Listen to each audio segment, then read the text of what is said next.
Üçlencelete Merdan Muhammedov'ның İslam'ın tersine, Peygamberimizin tersine aydın gururlarının açıklamanın hakkında. Bu celetede mevzumuz teğmenişin Yahudi'nin memleketi, yurdi, şunkun nirede. Yahud'ların bir özüne ayrıtı bir memleketi bamiye yokluğunun hakkında.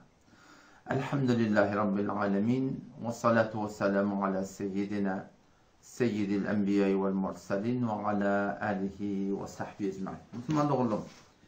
Gelip gittik Merdan Muhammedov'ның aydın gururlarının açıklamasında. Aydın gururun açıklamaması başta şol öz aydın gururunu birlikte bir dinleyin inşallah.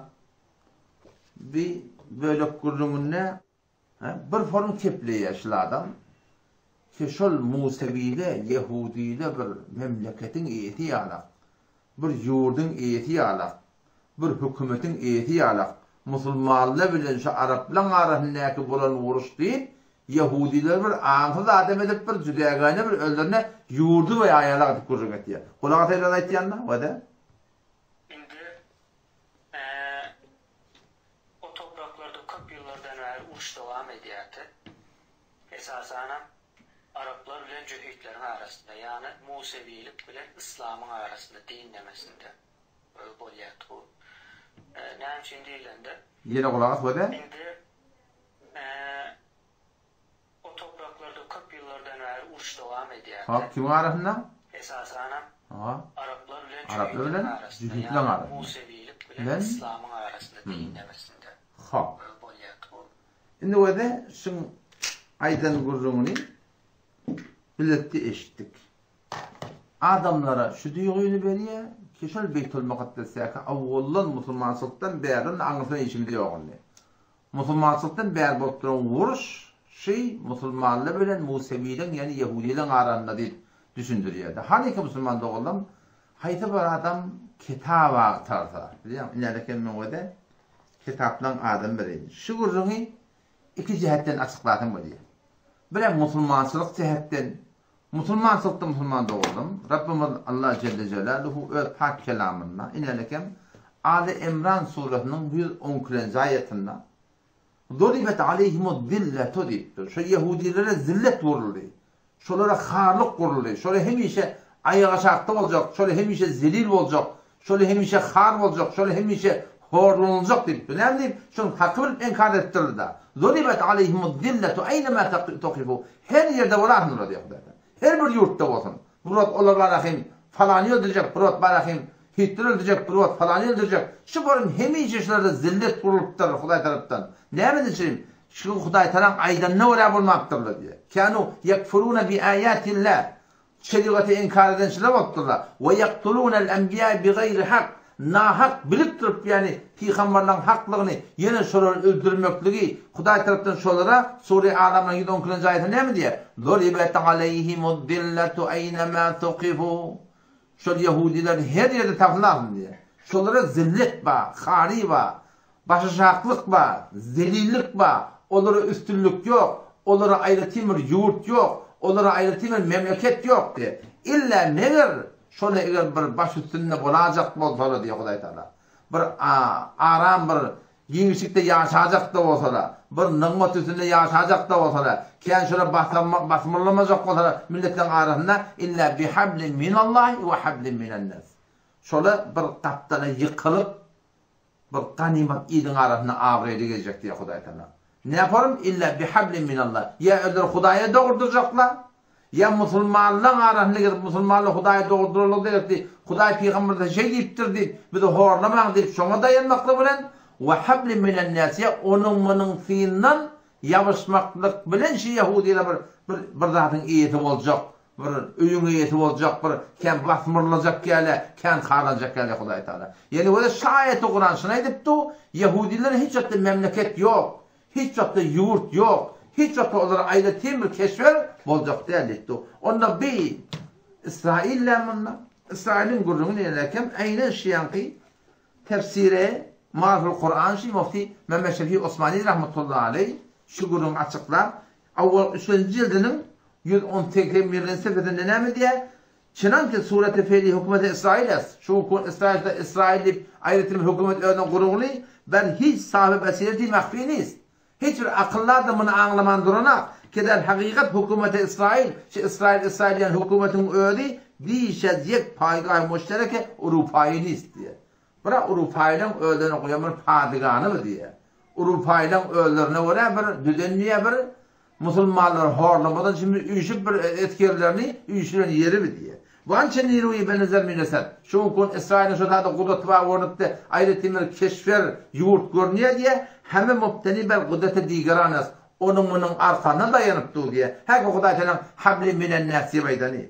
Eğer emrul Amerika olsun, İngiliz olsun, Rusya olsun, İsrail olsun, Alman olsun, gayriler destsiz himayet İsrail berdaran şunun elçekatına diye. Ol hiç şartta diye bir ayna bir öde yanına durabilecek diye. Bu da nelerken Maruf Kur'an'ın avvakı zildinde 300 berten sefedinde eyne şuurun ait diye. Kesanike hakikat hükümeti beli Yahudiya der Filistin ittila daran bir hubi midanen kavbili yerler ki İsrail hükümeti der hakikat ezanı İsrail niyiz. İsrail hükümeti de diye. Belki der bağı paygah bir Amerika ve Britanya diye. Bu Amerika'nın tabi Yahudun kıvırıp ayretin Yahudun kıdel belki İsrail'i şu kun Amerika'dır, Alman'dır, İngiliz'dir, Britanya'dır. Şuna arkalı şu tadı varan suratında şuna arka çıkıp durdu diye. Eğer şunun himayetin olmasa diye bir aile zilap başarmar diyordu. Yani bana kim? Sözüm kıyıtkatı. Avval baştana yani şimdi Merdan Muhammed Humed ayetçi hamanı Museviler, Yahudiler, Musulmanlar böyle vuruşup da edip şu formur özüne cüdegane ve şu da hükümeti mi ayarlamak diye. Avval şimdi Müslüman doğudan İsrail'in hiç hükümeti yok. Hiç çatışır memleket netiv etmeye. Hiç çatışır devlet netiv etmeye. Bu devlet peki şu kun zahiren şolun devlet olup görünüyor. Bu hakikaten kimin ki Amerikan ki, İngiliz'in ki, Alman'ın ki, Fransa'nın ki. Görmeden gördü da şu şeyden. Şola arkasında bola şu var. Başa gaylap neme çeken bilmeni. Bir topar büyüğün üstünden bomb döküp dururlar. Ama 100 beyiz vuruşma olanlar uyuşup da sonrasını var ahırım. Elhamdülillah ölmünle başarmadılar. Böyle ne Müslümançılıkta bir vurduğunda. Ne yankı barayla tarihin vurduğunda. Tarihi edakta hemen Merdan Muhammed'den istilegim şey. O şuna arkasıkken adamlardan istilegim şey. Yani şu form düşündürüyor kava vuruş devam et diye mutevilik bunu İslam'ın adatında diye da. Yani şu form düşündürüyor ki şol Yahudiyle rahatla Müslümançılık bilen avvallan vuruş var deyip şu form adına düşündürüyor. Halin ki o da Cenkay Selibi var. Selibi vuruşlar var. 1990 yılda ne kadar leşkerler çekildi.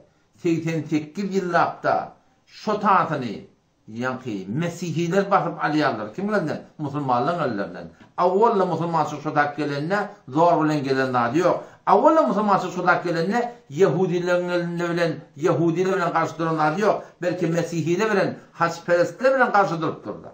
O günün sonra ayretin giren inerken o da kitap açacak olan. İnerken şu kitabı da ne var?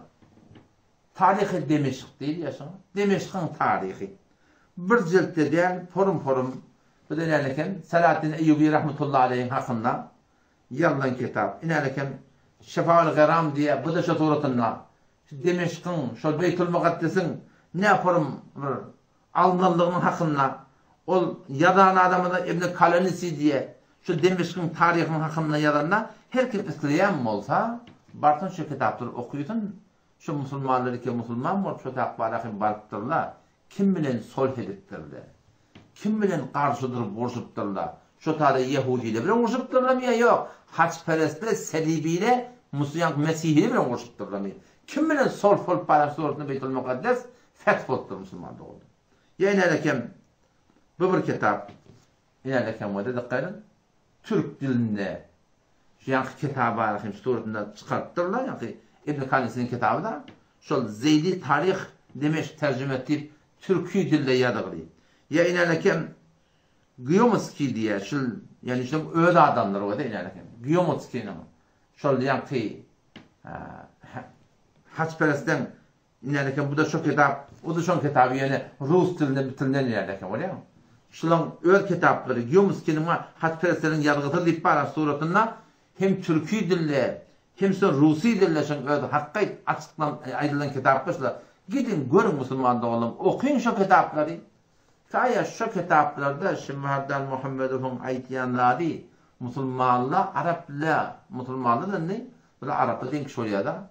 Müslümanla şu da Mesihiyle bilen, Haçperest'e bilen vuruşuptırılamı. Ya yok. Yahudiyle bilen vuruşuptırılamı. Yahud deyip bilen cemaatim var. Avvallan da bir korkak cemaat. Kur'an'a ayet bilen yani bu da. Sure-i Maide'den 20. ayetinden okuydan olan. Şu zamanla Musa Aleyhisselam bunları cihada çağırıyor. Vuruşmaklığa çağırıyor. Hatta şolara suratında ki udhulu ardal mukaddeselleti keteballahu lekum ne şu haki mukaddes yurtçi girin şoňa diýip aýdallarına bir girip başaracak kadittir. Näde korkýa Allah. Ya Musa inne fiha kavmen cebbarin. Öwle güýçli kavma beýle diýe. Ve inna len nedhulaha bir her ýere ona girecek kadittir. Şeýle korkak millet awwaldan da doğru. Ama ahirden hemen diyelim. İzhab ente ve rabbuke Musa bir de başaracak ki git ödün Huday'ın bilen vuruşa değil. Şu zuhuratında Huday'ı ters duran millet bu kun Mevlam Muhammed yani Adam'la gelip öl aydan gururunu bilen şıfır milleti diye koymaktadır ki Museviler, Yahudiler Musulmanla bilen vuruşuptur. İnalekim ne kadar tarih kitabı adını verdim. Barın başka da gözleyin. Tarih kitapları okuyun. Yani şol Beytül Mukaddes'i Musulmansılıktan beri Peygamberimizden beri inçeme vuruş oluptur. Selibi vuruş deyip eşiterdiniz. Mesihili bile Müslümanla vuruş deyip eşiterdiniz. Ama hiç vakta Yahudili bile Müslümanla vuruş deyip barakim eşitmekten katı gıymet Müslümanlık olur. Ya inalekem bu bir kitap var da inalekem şeyle Raymond Ajinski diye şon şey öd yazan kitabı şey.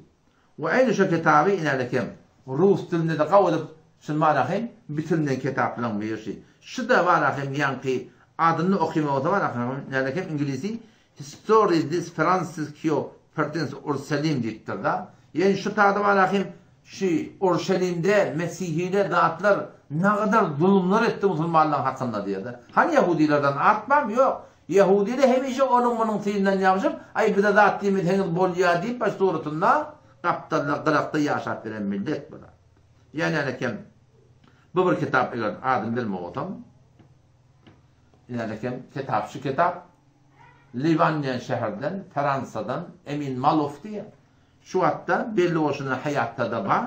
Yani alekem kitabının adına Dekratis Teros Arap Asya'da yani Selibi oluşlar Arap Müslümanların yani karayışından ne manada değil şu tuğratında getirdi. O yine de beter Müslüman doğan Türkmen doğallamadı ki Türkmen seni yaşaptı yani ki İbn Esir tarihi kamili İbn Esir yani ki öyle mi? Şi bir köp bir ulğan kitaptı. Üç cildinde Türkmen dilin Türkmen sanın ödünün başından bitirdi. Şu kitapları alın okuyun. Şularda Müslüman doğalım ne mi yadagırı? Ayşe Mevlam Muhammed'in ayetçiler Arapla bilen Müslümanla bilen Mesihiler haçperestler karşı duruşu vuruşup da şolar ahir şereni tökedip Müslümanlara başlanıptırlar mı? Ya yok Yahudiler gelip suratında şeyle oluptırlar mı? Vuruşuptırlar. Yani bu da Simay Faruk Azam Molla Abdullah Ahmediyen rahmetullahi bu da Fars dilinde her kim şu kitapları okuyacak mı diye inanırken bu da iki cilt şeyheyn Sehreyn bu da Fars dillerine şuları eğer okuyup görseniz var ya ki inanırken şey başında fehresini okuyup görüyorlar. Şu tamam aradaki gururundan hem de kimin gururunu hiç kaydı var ahim yani bir Yahudinin dışarıda gururu yok. Hem beceklerinin ilerleken var yok gururlarının ağrı ilerleken. Antakya'dır, Şaturut'la Filistin'dir, Kaysariye'dir, Gazze'dir, Ecnadin'dir, Kudüs'tür. Şimdi hem de kim bilen vursa kim bilen muttur? Mesihile bilen muttur Müslümanlık olan. Haçpereste bilen muttur. Yahudi'nin ol gayrat, ol huzurke gelip Müslümanlarla karşı dursun Müslümanlık olan orada hiç adı gayrat yok. Yine de ben Gazze'de gördüm da biraz vakit ol Britanya, Amerikan, İngiliz'in, Alman'ın şuna mene yurtlan tufu tankına zatlarına var dayanıp da orta çıkıp da karşı duracak bolula bari o kasıp gittiler değil mi? O da şöyle tüyden kıyıtkatı. Bize de gurumuz şöyle atadan Araplı bile cühütlü arasındaki olan vuruşada da devam tapıya diye Mevlam Muhammed'e meten etkilemiş ki gelsin tarih boyunca bir de sabit edip ver musulmançılıktan beğerinde, anne Ankara'da durdun diye. Peygamber bolup şolu beğerde, haçan bolupdur kişi Yahudiler, musulmanların karşı durup sorduğunda Allah'ın verdiğinde salamazı musulmanları, o bastı şu suratan var, bir yurdu şolu altı surduğunda, öyle bir yurdu dedi vallahi. Bir yurdu diyen ki şu gün İsrail'e koruyor, böyle hakikaten Yahudi gidiyeli, hek Allah Teala'nın pak kelamı, zorimet aleyhimud zille, yudon kulacay sure alemranna, yerişine oraya, hiç vakitte Yahuda memleket nesip etmeye, yurt nesip etmeye, üstünlük nesip etmeye, başlıklık nesip etmeye, meğer illa bihablin minallah ve hablin minennas. Şu Hudayın manakim şeriatı doğurdursa, Huday olur üstün çıkacak olur doğurdurmayanlar. Ve hablin minennas. Yoham diyen kıyalak Amerikadır onun bunun fiilmen yapışıp, son yalak ödüne bir ağat kazanacak kopturum bir tofal manakim bir video netmadayım. Allah temizce tofik badın inşallah. İndiki zirhede kalın gururlarını inşallah açıklar verelim. Vesselamu aleyküm ve rahmetullahi ve berekatuhu.